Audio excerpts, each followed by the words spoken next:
All right, today you guys, I want to show you guys some brushes that you can make in Illustrator and what your options are for brushes in Illustrator.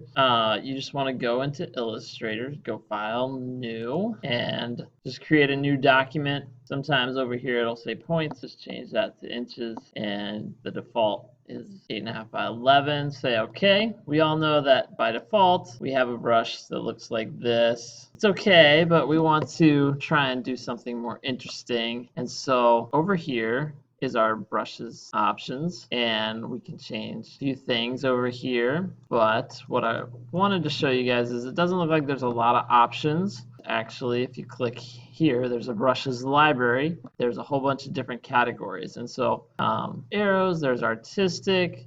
So if we look at artistic, right, we can see we can try ink, and there's a couple different kind of cool things we can do with ink, and there's even splatters that we can try and do. Some of these are fun for trying some different stuff. So you might want to play around with those and see what they have, and just depends on what you want to use it for. And a couple other things. So they do have some tapered type look here, which is kind of cool that we might want. We can also decrease our size here to get a different kind of tapered look. And so actually that's what I wanted to show you guys how to do today, is make your own tapered brush. And so this tapered brush is pretty cool, but I want more of a thinner, sharper tapered look. And so a way to do that is just come over here to our ellipse tool. It'll look like this. If you hold down, go to the polygon tool, and the polygon tool, if we hold shift down, it'll make it stay straight. If I don't hold shift, it'll be all crazy. So there we go. And what we want to do is go ahead and reverse swap our fill, and then come up here to our selection tool, and then we just want to stretch this out. And when we stretch it out, you'll see it kind of looks similar to that tapered look. And then we want to shrink it down as far as we can go, and we actually want to shrink it even thinner. Try to go as thin as you can go without it disappearing. That might be as far as it'll let me go. Let's see. No, I'll go a little thinner. It's looking pretty good. Let me just try it one more time from this handle. So you might want to try the different handles. Make sure it's selected, and then what you want to do is come over here and say new brush, and it'll give you these options: scatter brush, art brush. And so you want to say art brush and say OK.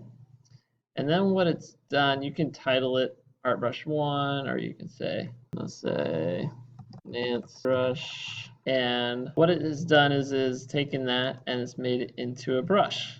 Then we can go to our paintbrush and paint with that. And so you can see it's a little bit different than this one. Got kind of that more tapered look to it. I can go do a bigger one or go thinner, thin look.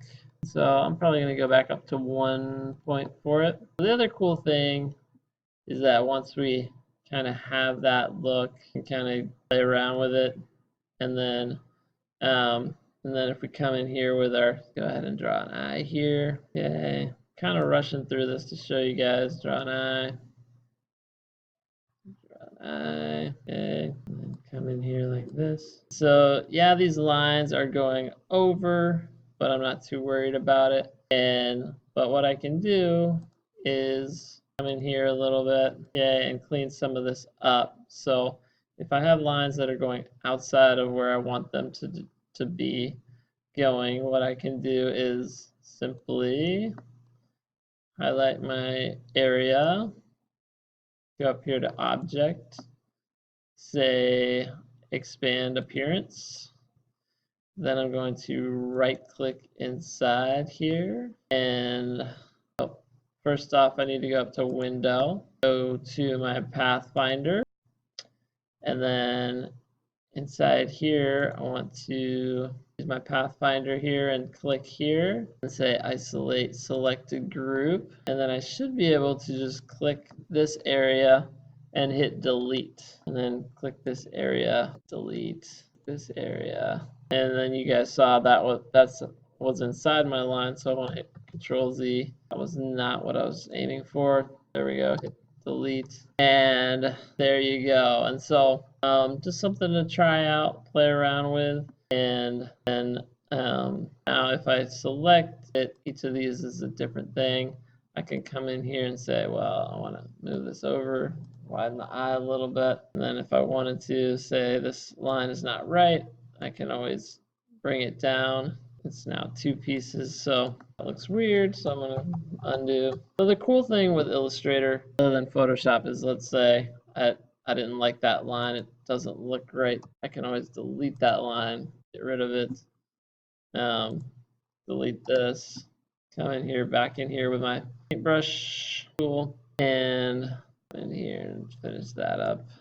Okay, and actually I don't like that either, so you have to kind of play around with it to get what you like. And so and then in here, if I needed to, I can delete this, or I can drag it down till it fits. Okay, this is something you guys should play around with, trying to change your paintbrush. Try that out. Try some of these artistic brushes that are over here. You guys can also try some of these decorative. Okay, and so you guys should try those out and play around with them, have fun, and I'll see you next time.